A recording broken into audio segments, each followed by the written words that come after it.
Nothing is accomplished by writing a piece of music. Nothing is accomplished by hearing a piece of music.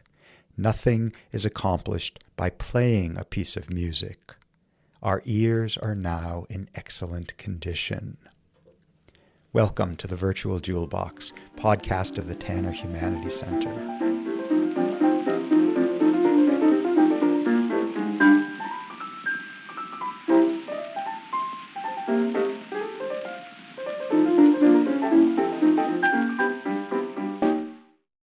I'm Scott Black, Director of the Tanner Humanities Center, and today I am joined by Craig Dworkin, who prefers to have no introduction. Craig is the author of The Sound of Thinking, a listener's companion to conceptual music, which is forthcoming imminently from the University of Chicago Press. I'm delighted to welcome Craig. Hi, Craig. Thanks, Scott. I'm happy to be here. I've been waiting for this book for a long time. We've been talking about it, and it's about to come out. It's very exciting. It's a fascinating project.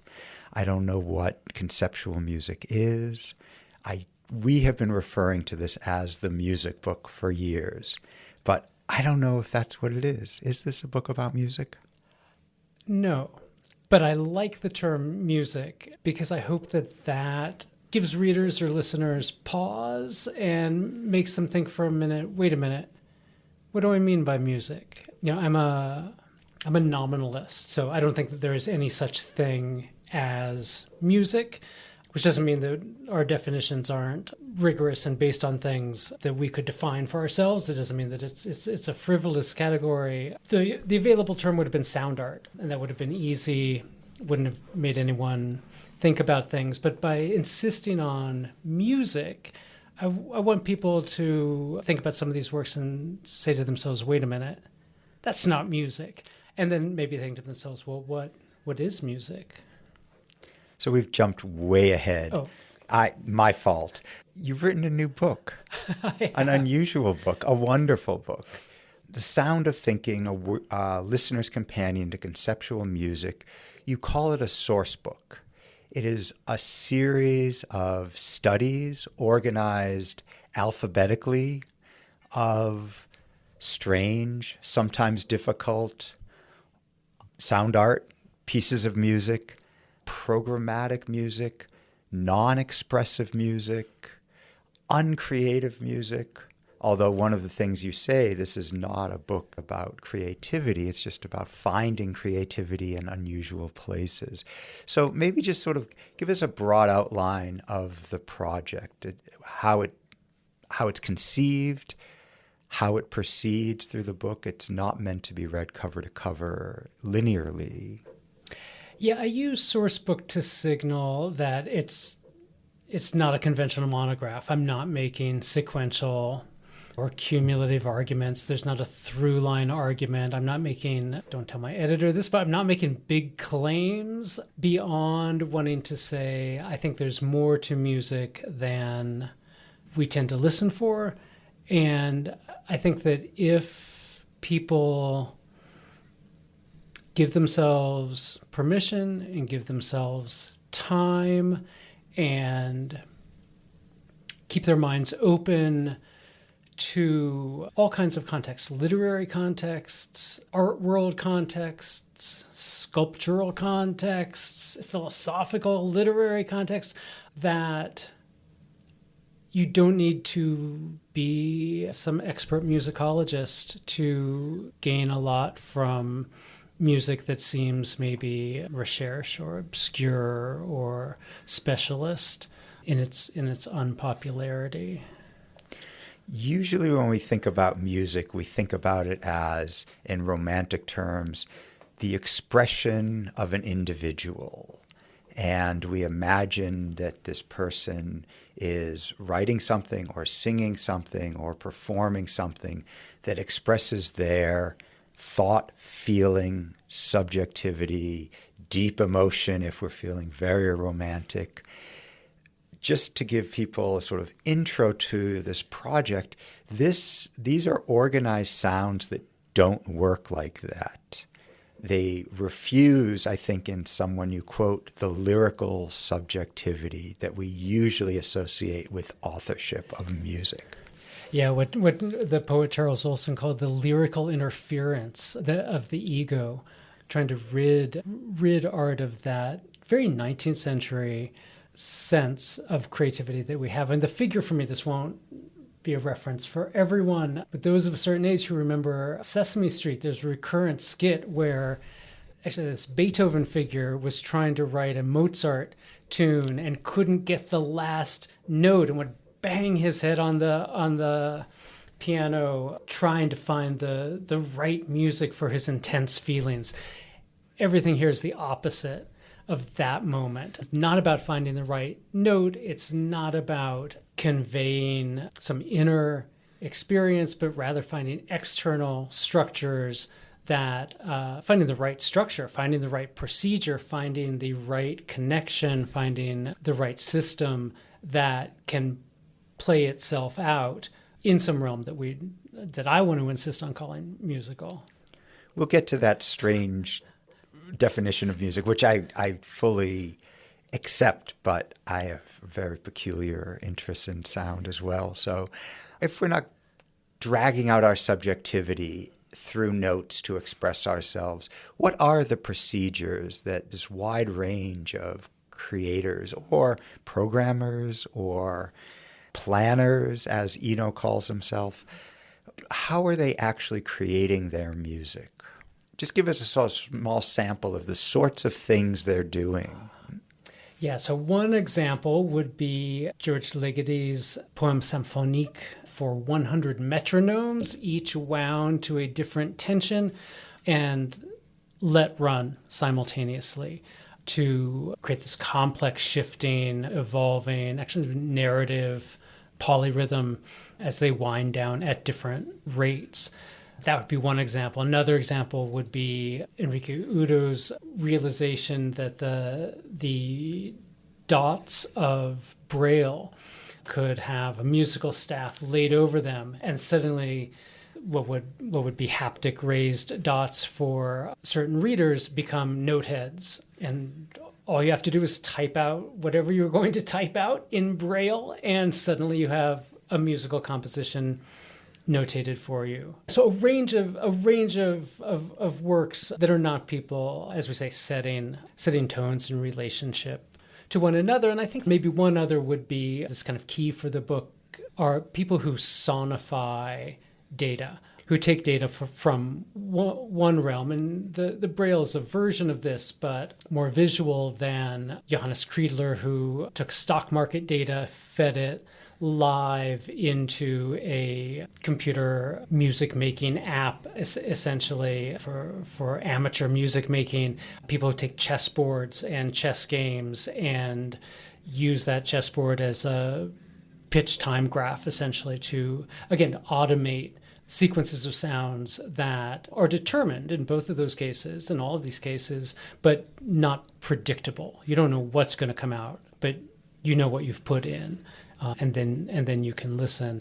And I think the other part of the 19th century cliche, besides that Beethoven figure anguished and trying to get just the right note on the paper, is, I think, a privilege we have when we think casually about music of pitch, actually, of harmony and melody as being the key aspects of music, rather than a range of sound qualities that are not just pitch, that are timbre and the texture of sound, that are rhythmic relations, that are not pitch relations, all kinds of things that are, even if you think of the traditional Western musical score, it's really focused on getting those pitches right. It's not usually so concerned with getting what the Slavic formalists would call the facture of the sound just right. And this is a work that I think expands that sense of music by insisting that all those other aspects of sound and sound production don't need to be deprecated and put in the service of pitch, but rather could come to the fore on their own. So Cage has a famous, wonderful line about letting sounds be themselves. And I think John Cage is behind, at least at the fountainhead of some of these people, and I think maybe created what we might now call a permission structure to explore sound in their full dimension. Ambient sound can count as music. Chance operations can create music.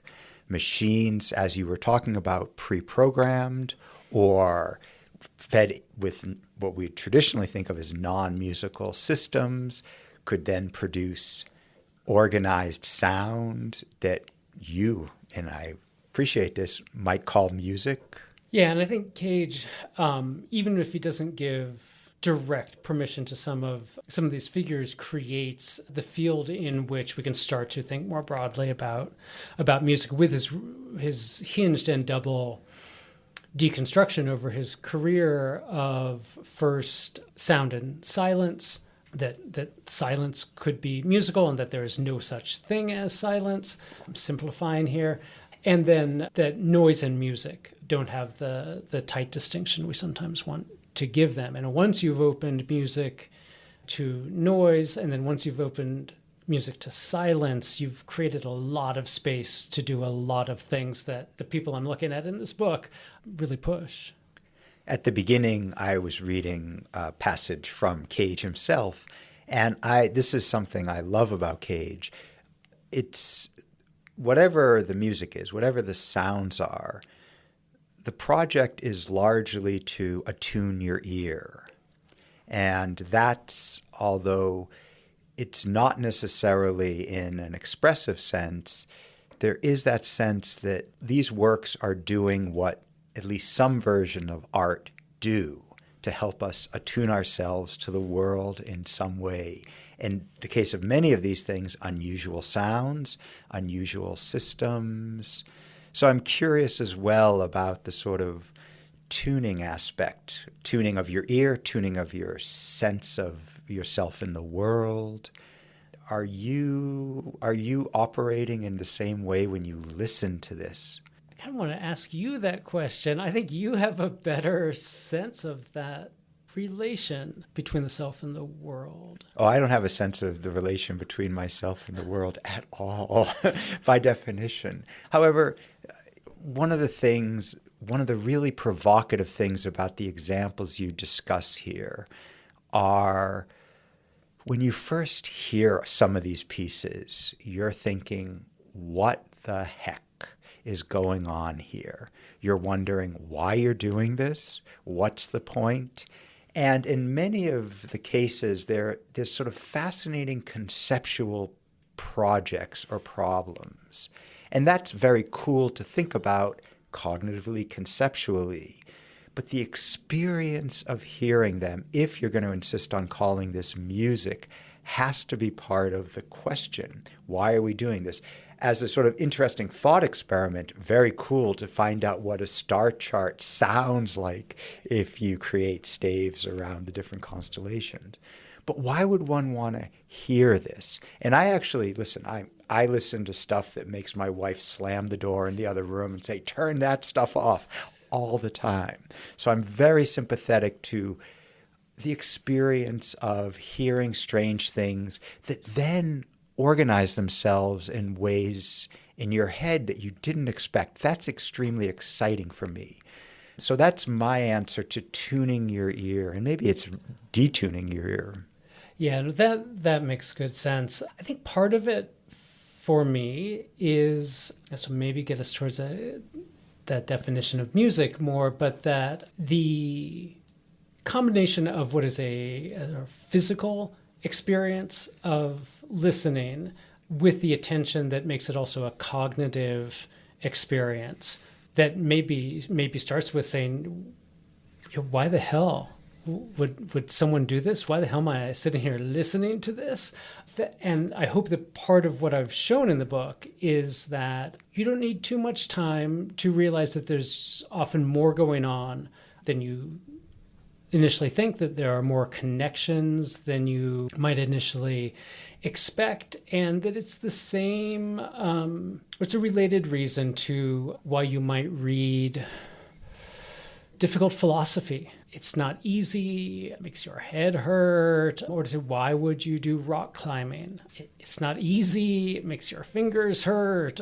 But these are all experiences that enrich the way that we think about things, the way that we think about the relationship of our bodies in the world. And that I guess I presume that that's worthwhile, that enriching of experience is somehow worthwhile. That's maybe debatable. It's a matter of taste, like all of this stuff. And and it's interesting. I said it was a matter of taste casually, but taste is one of the things that this book is adamantly not interested in.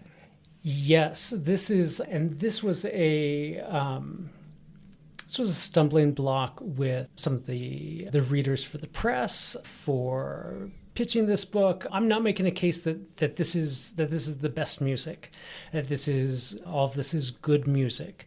Some of it I think is amazingly great, good music. It's as good as stuff gets. But yeah, it's descriptive, it's not evaluative. Your book. My book is descriptive, and I think that that's hard to keep in mind, maybe as people are reading, as they have that experience of saying, what the hell? This isn't fair. I can think of better music. I'd rather listen to Beethoven. And yet that's not the point. And that goes back to the source book aspect of it. I want to have a resource for further listening. My listening was not the end point of analyzing and describing and having the last word on these strange works. I wanted it to be an initial point in which people would listen further, people would decide, no, not this one. But that does remind me of something else, and send them somewhere else, and send them with the attitude of an open ear and connections to be drawn and patience and just the willingness to give something a chance, even when its description sounds as though it's telling you, don't move on, don't give me a chance, but resisting that. I find that fascinating, and I love these kinds of things. I've spent hours with the Penguin Guides to Jazz, as much, to find out what's out there. And then once I learn what's out there, to adamantly disagree with Cook. And I also think that we're both in the English department for our sins. And this is criticism that I think I'm very interested in this form of criticism, which, as you said, is descriptive. It's giving you some ways to approach something non-evaluatively, not trying to make meaning out of it, but just showing you how you might start to understand this, start to understand it. Finally, it's up to you to complete the project and to give you some orientation points that then will allow you to hear more and develop your own ways to understand this. And of course, then compare it with other objects to think about your own way to assemble your own source book of things that bring you pleasure, or at least satisfy your curiosity and your interest. Because pleasure is another thing. I was going to say, or bring you difficulty and pain, yes. bring you some experience. That might be pleasure. Yes, exactly. Mm-hmm.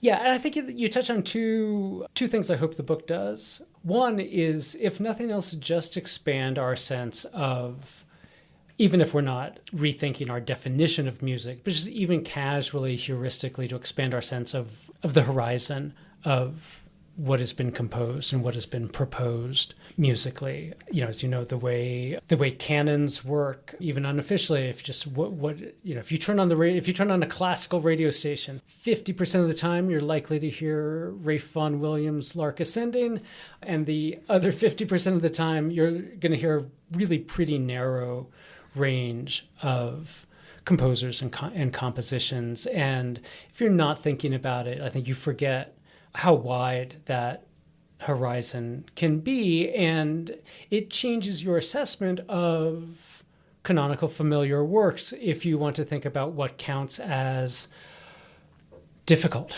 what counts as atonal, what counts as a long composition. Some of the compositions I look at in here are, if they were to be played, would outlast the universe.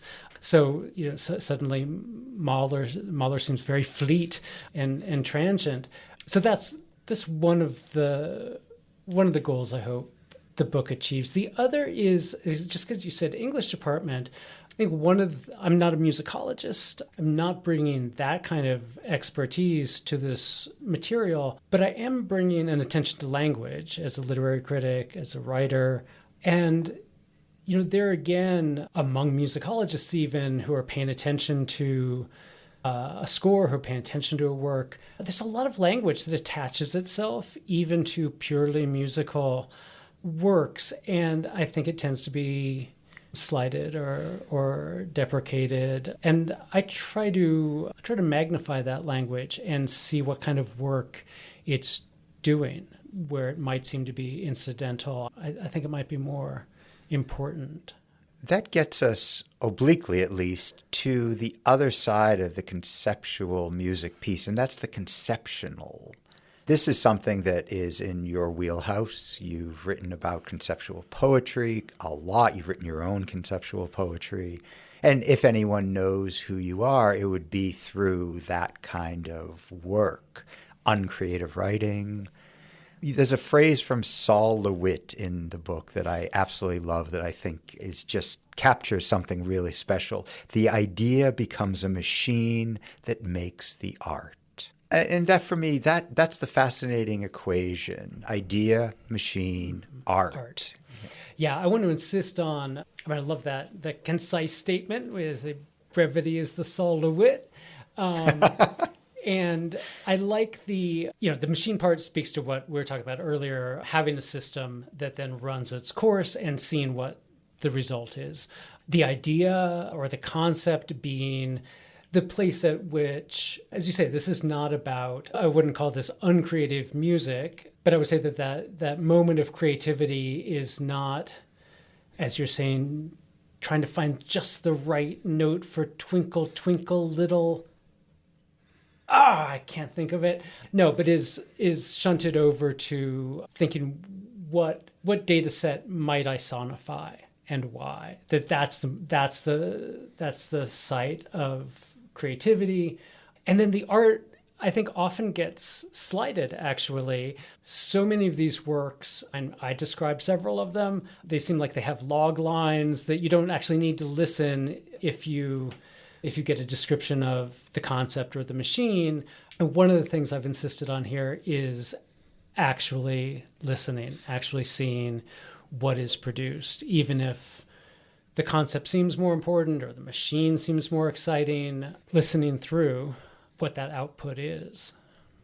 So let me then ask for a couple of your favorites. And I want favorite to be lots of different things here. What's something in this book that you think is good, great, even pleasurable? And then what's something that's really interesting? I just like a few examples. And I will also then sort of follow this up, whatever you say, by asking about the experience of some of this. Since it's art, since there's some sort of aesthetics attached. So I'm curious a few examples that you would like to sort of talk about, and then what might one expect? So let me give an example that really surprised me. I thought it was going to be kind of torture to listen through this. There's a work by Tom Johnson, kind of touchstone work of experimental music called The Chord Catalog. It's a piece from the mid-'80s. That enumerates all of the 8,000 plus chords in an octave on the piano between 2 and 13 notes in an ascending order. And Roque Jimenez de Cisneros and Stephen Sharp restaged this piece for the Roland 808 synthesizer for all of the voices on this pre-programmed machine. I don't remember them all. Bass drum, snare drum, tom-tom, high tom, so on. There are 16 voices, and they did all of the rhythmic permutations. So you get this 65,000 some odd permutations. It takes 2 CDs, and I thought this is going to be excruciating, and it's fascinating. I thought it was going to be incredibly boring, but the progression of, again, determined but unanticipatable timbral changes, as well as rhythmic changes, the speed of percussive waves, I found hypnotic. I finished the second CD and I wanted to listen again. So there's one example, just absolutely fantastic piece. The other aspect of, and their appropriation of Tom Johnson's concept, this kind of plagiarism of his concept, is the other facet that I'm looking at, along with things like the aleatory or the procedural. In addition to that machine is a kind of large-scale plagiarism. And so I'll just give one other example that I thought would be really unremarkable and is kind of experientially fascinating is the album Blue by Mostly Other People Do the Killing, best name in all of jazz, in which they spent months practicing to replicate Miles Davis's Kind of Blue note for note. They wanted to create a recording that would be like a forgery that you would put on and you couldn't tell whether you were listening to the original album or to their album. And the infra-thin slight differences are surprisingly disorienting. Miles Davis album, so famous. You know it even if you don't really know it. I'm a big Miles Davis fan, so I know it really well, and it's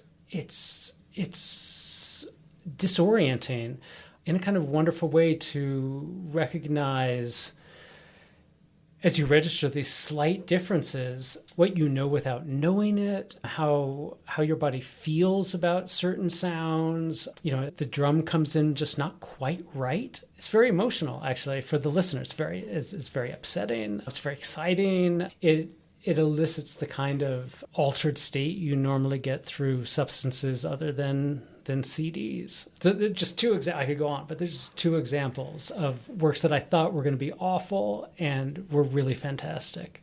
That's fascinating. And the idea of the absolutely perfect cover is really terrific. It's a very Borgesian project. Right. And again, it's, for many of the pieces I talk about, they seem your initial impulse is to say, well, that's not music. Cages 433, when in fact, they are works that do what we expect all the time. Cages 433 asks the audience to sit still and listen for a few minutes.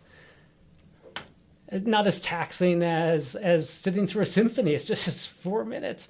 In the Werktreu theology of Western classical music, in which you ask musicians to play the notes exactly as they're written. It's a complicated sense of what writing is for something like Kind of Blue, but they just played the notes correctly, and it suddenly seems really challenging, really wrong. I think that's fantastic. And it is an example of how the idea becomes an experience, which is by definition what art is. Right? This machine that makes the art. Mm-hmm. Right? What is the concept here? Well, play this album exactly. Right. And then see what happens, because it's always going to be surprising. It's always going to be an experience rather than just recognizing the concept. Yeah. Could I ask you about a couple of my favorites, and just to sort of ask you to sort of explain them? And they're both from towards the end of the book. It's organized alphabetically, starting with alphabet, very clever. But at the end, you get to Steve Reich's on the chapter called Y-axis. Could you sort of tell us a little about this experiment, which I'm a huge Reich fan? We think of Steve Reich's Pendulum Music, which is 1968. And Reich essentially hangs a series of microphones from the ceiling on their cables above speakers, and then has performers pull them back and let them go, and they simply swing. And as they pass over the speakers, they emit feedback, and so they honk and whoop as they swing. Again, in totally predictable or totally computable, but not exactly predictable rhythms, depending on exactly how far back, exactly when someone let go. And again, it creates, I think, kind of fantastic polyrhythms. You're not listening for the pitch of the feedback. You're not listening for the harmony or some melodious sequence, but you start to really hear the polyrhythm and really hear if you hear different performances, the different textures of electronic feedback that you have. Normally, the sound that in a concert or in a studio that you try to get rid of, you hope you never hear, and here it's constituting the music itself. And one of the things I love about the piece is in the score, he says that the musicians should sit down and listen along with the audience. And I think that blurring of social relations is interesting for thinking about what we imagine music to be, who it's for, who it's by, what it means to produce sounds that you then listen to as well. It's a wonderful piece. I mean, the polyrhythms are absolutely fabulous. And, I and you are young enough to have literally grown up with noise, with Sonic Youth, with Throbbing Gristle. So that is not as shocking for us. But it is fascinating to think of exactly what's usually excluded as constituting your sonic experience. I also love it because as pendulums, it's literally the sound of the world turning. It's physics. Yeah. You're hearing Newtonian physics made audible. And in the way that Cage recognized that you could use something like a phonograph cartridge to make music rather than play back music, here the microphones that might be on stage or in the studio recording a performance are the instruments themselves. And I think that they maybe ask you to think about those kind of networks and setups. If you hear a recording of pendulum music, you're hearing also other microphones that are not swinging, that are recording the ones that are swinging. And so again, it opens on to more than you would expect from 2, 3, or 4 microphones, which is what the score Wow, calls that's for. Great. So we need about a dozen stereos playing this and then record that. And then record that. Excellent. And then record that. Yeah. One last thing, and you mentioned the social relations that are part of music, and I think that's one of the claims for this being music first, that it's mediated socially. There's a performance aspect. It actually does, although some of these pieces probably couldn't have listeners, it wants listeners. That's by definition part of the So I want to sort of expand that a little bit to the very last section is zone. And this is fascinating because it's about time, it's about war, it's about one of the peculiarities of a post-conflict situation that gets realized really densely and frankly beautifully through sound. Yeah, this is an amazing piece by Tao Sambolech, which listens in on one of the audible effects of the dispute in 2018 between Serbia and Kosovo. And the details get very Baroque very quickly, and they're contested. But basically, there were politics around the energy companies that were generating energy and distributing energy in the Balkan grid. And as some companies withheld power, there was a drop in the mean electrical frequency of the phase-locked network in Europe. And all of Europe is on the same grid. So this local conflict caused this very slight change in the hertz of the electrical wiring of Europe. And it was eventually resolved. The Swiss, of course, are the ones who noticed it. And it's just a microscopic variation. Is that correct? It's 0.004 hertz, which is to say it is barely audible.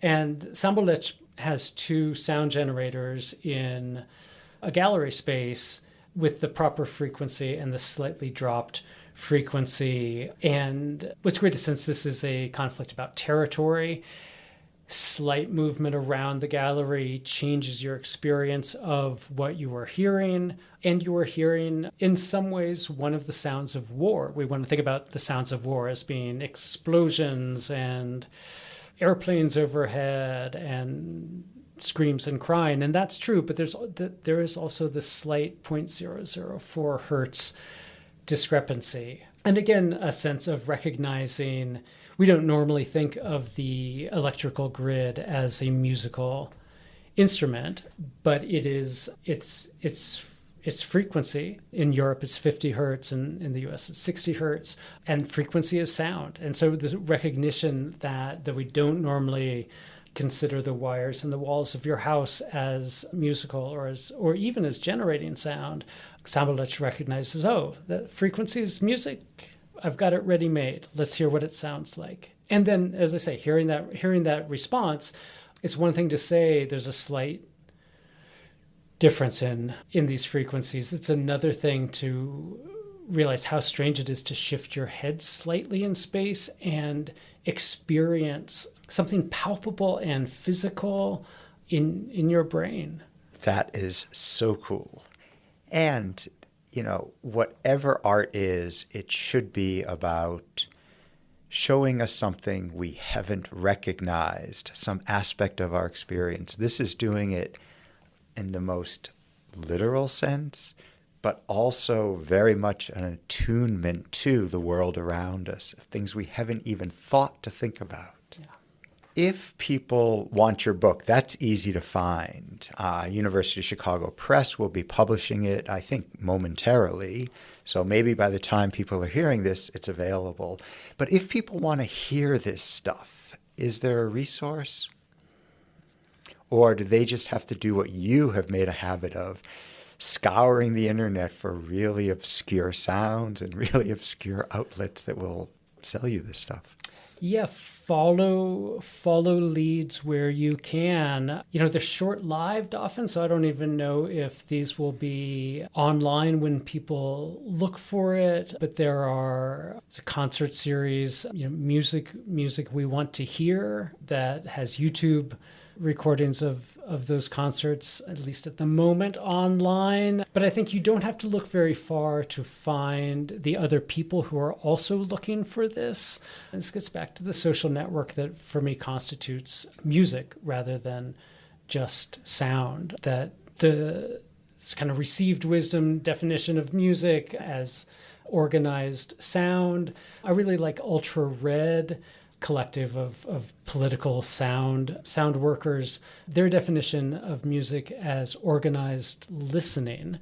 And I think finding those other listeners and how they are organizing themselves around work is actually part of the adventure as well. That's great. And as people who preceded the internet, that was the pleasure of strange music, was actually the hunt, the look, the sharing with people who... Mail order. Absolutely. Catalogs in the back of local zines. You can live that life again, because it's actually the fun. Easy accessibility is boring. Craig, this has been totally great. I'm really looking forward to seeing the book in print and reading all of it, not straight through, but skipping around properly. Thanks so much for coming on and talking with us today. Thanks, Scott.